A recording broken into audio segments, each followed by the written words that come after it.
Tonight's story is called My Job is Watching a Woman Trapped in a Room, written by Vera Stahl. Let's begin. 3 years ago, I was looking at the local job classifieds online, and one of the ads caught my eye. Not because of what it said, but because it said so little. The best I remember, the ad just read, job available, good pay, no benefits, discretion required. It then listed an email address, and that was all. At the time, I was managing a music store, but I had started hearing rumors that we'd be shutting down within the year, and the likelihood of a transfer to another store was slim. I'd been looking at job listings for the last few days, but this was the first one that stood out, if only because I was bored, and it was weird, and so I sent an email. Half an hour later, I had a response, telling me to go to a particular office building in an upscale part of the city at a precise time for my screening. I went, and after waiting for a few minutes in the lobby, I was taken into an office where I was given a series of forms and questionnaires to fill out. They collected them and told me they would be in touch. I'd almost forgotten about the whole thing until a month later. I got a call saying I'd moved on to the second stage of the hiring process. I was given an address and time, and when I arrived, I was met by a man who introduced himself as Mr. Solomon. He escorted me into a large room that contained a chair and a desk. On the desk were 2 large monitors, a keyboard and mouse, and a bolted down metal box with 2 oversized buttons on it, one red and one green. He told me this room was a model for the place I would be working if I took the job. He described the job as follows. I would be working 7 shifts of 6 hours every week. My job would be simple. I would arrive at work 10 minutes early and enter an outer area that was like a locker room. I would have my own personal locker. I would store all my belongings in the locker and change into the provided work clothes. I was never under any circumstances to carry any item of my own into the surveillance room, and I was never under any circumstances to take any item with me from the surveillance room. As for what I was to do, I was told that the monitors on the left would constantly show a live stream from a high-definition camera in a remote location. My job was simply to watch the camera. Once an hour, I would get onto the computer attached to the right monitor and enter a brief log describing anything interesting that occurred in the last hour. I would have no pens or pencils or paper. I should never try to take any kind of written notes about the work. As for the red and green buttons, the red button was only to be used in an emergency. This meant something on the video or in my workspace that required outside help. The green button was to be hit if I saw something on the video feed that was particularly noteworthy. It would tell other people somewhere that, at least in my opinion, something interesting was going on.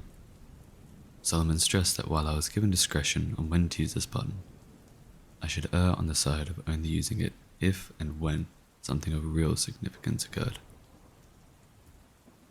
He pointed out the cameras on the ceiling of the room we were in. He said the real room would be the same. My work would be observed, and other people were watching the room on the video feed as well. He said I was only a redundancy in case other systems failed. He then smirked and asked if I knew what he meant by redundancy. I nodded, trying not to show my irritation. I don't talk that well with people, so sometimes they think I'm dumb. That's okay. I'll let him think that if he pays me good enough. And the pay was great, $35 an hour.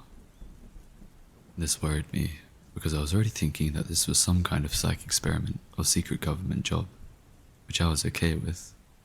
But for that kind of money to sit and watch a screen? My mum always told me that if something seems too good to be true, it probably is. And this was seeming far too good to be true.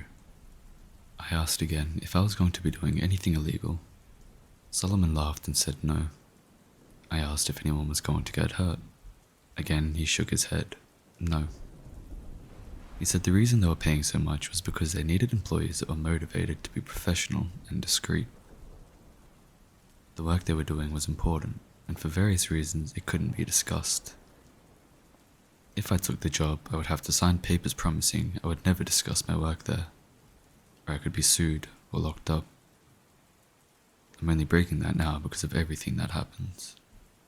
So I took the job, and because they wanted me to start right away, I had to quit the store with no notice. I felt bad about that, but I was excited about the new job too. It was a lot of money and seemed like easy enough work, if a bit boring. I was nervous that there was something more to it, but I told myself that I would just have to see. There's no point in chickening out and wasting a good chance because I let my imagination go crazy.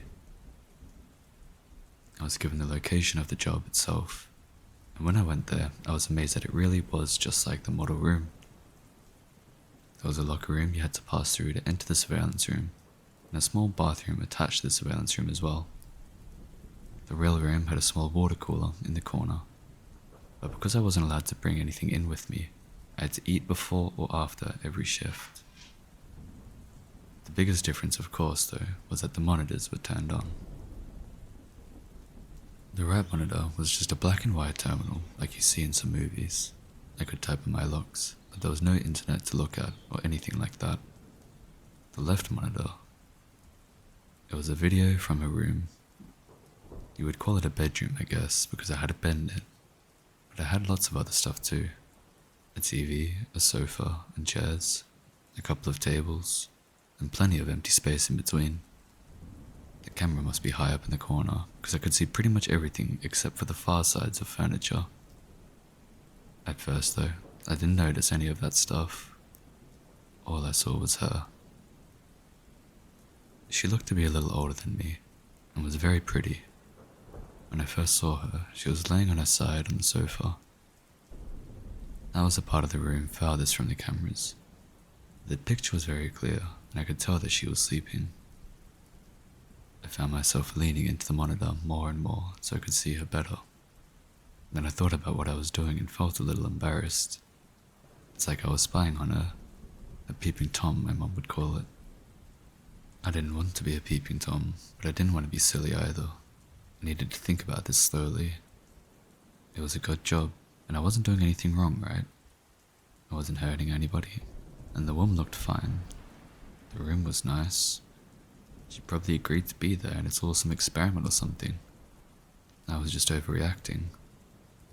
So I sat down in my chair and began my work. It didn't take long before I began to understand more. The woman that I took to calling Rachel wasn't there of her free will. I never saw her hurt, but it was clear that she never left that room except to go into what I think was a bathroom area that my camera couldn't see. Well, she never left the room on her own. Periodically, usually a couple of times a week during my shifts, men and women in strange-looking outfits would come in and take her from the room. Sometimes she would struggle, but usually she would just go along with her head hung low. They would always bring her back, though the times when she wasn't brought back during my shift were always the worst for me. I would worry about her until I got to work the next day, and saw her in her room, watching TV or painting. She never looked hurt or even that upset except for when they took her, and even when she fought, they were always gentle with her. Still, I knew something was wrong. I considered quitting the job or hitting the red button and getting someone to come so I could get some answers, or calling the police and showing them what the camera was showing me. Except I was scared. Scared of losing my job, and scared of what these people might do to me if I quit or told on them. Solomon had told me that when I took the job, part of being discreet was not asking questions. I would never be asked to do more than I had already been told, but I could never tell anyone what I did or saw, and I could never ask questions about what I was doing or why. So I made excuses. It was all just an experiment. She was crazy or sick, and they were trying to help her. She was doing a job just like I was. Or, if she really was a prisoner somewhere, at least I was watching to make sure that she was okay. If they ever tried to hurt her, or I saw that she really didn't want to be there for sure, I could get help then.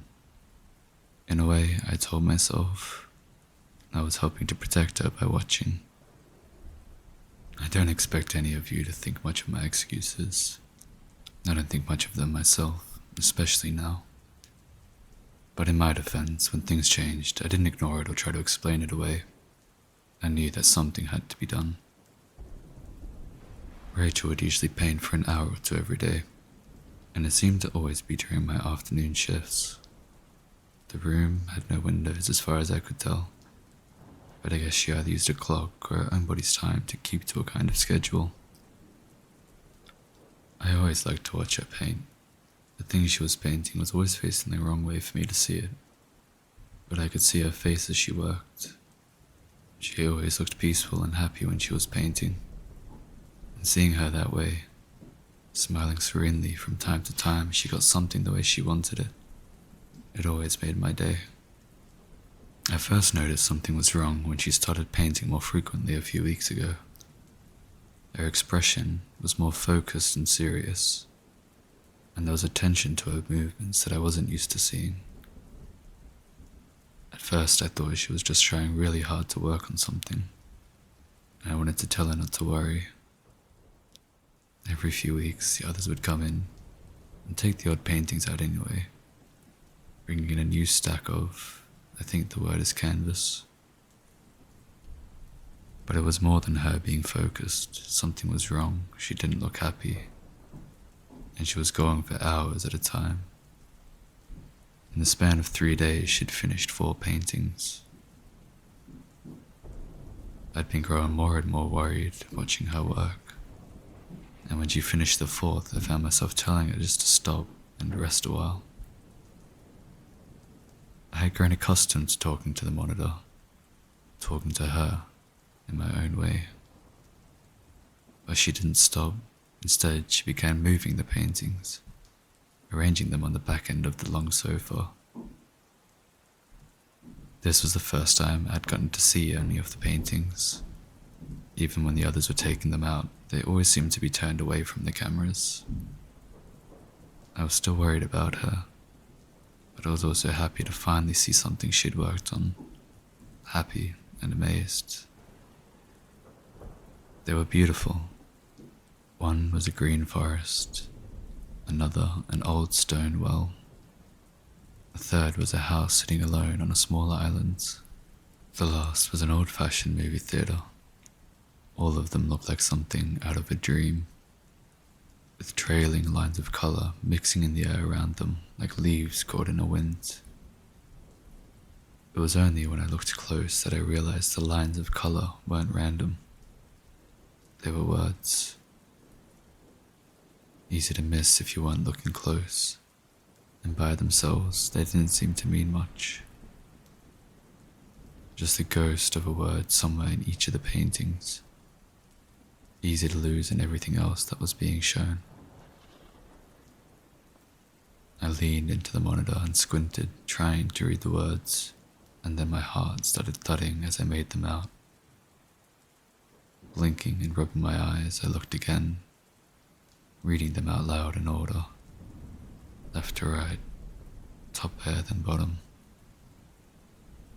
Please, help me, Thomas. I pushed back from the monitor, my hand over my mouth. I didn't know what to do. I didn't know how any of this could be happening. And it wasn't just that she was asking for help, though that was a big part of it. It was that my name is Thomas.